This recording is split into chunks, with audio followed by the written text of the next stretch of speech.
It's time. Time to return to the Novus Ordo Mass.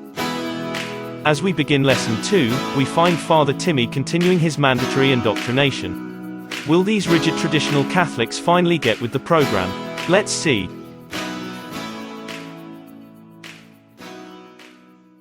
Now that you've seen the fun we have at St. Silly's, it's time to learn about how we do things in the new, modern, and approved church. Don't forget, our new version of the Mass is the unique, and that means only, proper expression of the Mass. First, though, let's talk about reconciliation, what you people still call confession for some reason. We call it that because of 1 John 1:9. Not to mention the fact that's what the sacrament's been called for centuries. But, please, Father, do go on. Whatever.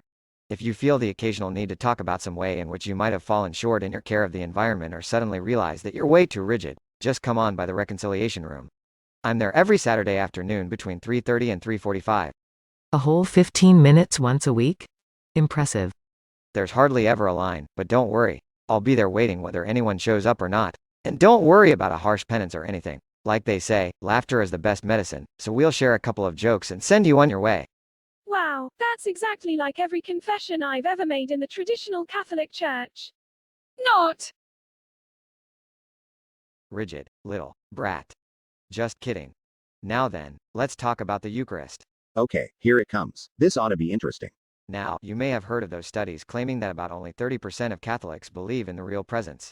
Let me put your fears to rest on that point. Here at St. Silly's, a whopping 54% believe that the Eucharist is the actual body, blood, soul, and divinity of our Lord. And among our lay Eucharistic ministers, that percentage is even higher.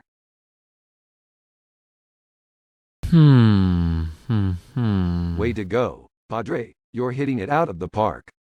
Glad you appreciate that. We're pretty proud of those numbers. And now that the bishops are emphasizing the importance of the Eucharist, we hope to get that number up in the high 50s within 2 or 3 years. Now when it comes to the Mass itself, I know you people still like to refer to it as the Holy Sacrifice of the Mass, for some, quaint reason. Perhaps because that's exactly what it is. Yeah, well, I suppose. But to call it a sacrifice? Sacrifice is way too violent and unwelcoming a term for we modern Catholics. That's why we tore down your antiquated, and frankly, rigid, altars and replaced them with nice, friendly and welcoming tables. Tables that speak of welcome and community and a nice family meal. Yeah, I saw tables just like that when me mum took me shopping at IKEA. They were on sale. Anyway, we emphasize the important fact that Eucharist is first and foremost a community meal. It's a coming together, a happening. All are welcome. We satisfy the hungry heart with gifts of finest wheat, unless you're gluten intolerant, in which case we have alternatives. Are there any prerequisites on receiving communion in your parish? As long as you feel you deserve it, come on down. We don't discriminate, if that's what you mean. Pro-choice politicians are more than welcome. That's how we accompany them. Can we receive communion on the tongue while kneeling? Say what? On the tongue? Yes, on the tongue, kneeling, like they did for all those centuries until Vatican II. Well, if you have written proof of your fifth booster shot, maybe. Now, some of you may be concerned about our lay Eucharistic ministers. You mean how they're lay people handling consecrated hosts with unconsecrated hands? Yeah, that's a concern.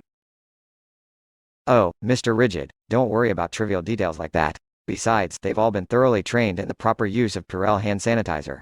Getting back to my main point, here at St. Silly's, we're very big fans of communion in the hand. It's the preferred way of receiving, of course, because it's more welcoming. I mean, when I or Sister Doris or any of the lay ministers slap that wafer in your hand, why it's kinda like getting a high five from the big guy himself. And that's how we roll at St. Silly's. You can either roll with us, or be rolled over by Rome. Your choice. But not really your choice. After all, you don't want to go all schizo on us, do you? Well, if that doesn't make you want to run back to your nearest Novus Ordo parish, I don't know what will. Join us next time for more gems from Father Timmy. I think he's going to have a go at church architecture next. And please, don't forget to pray for the full restoration of the traditional Latin Mass.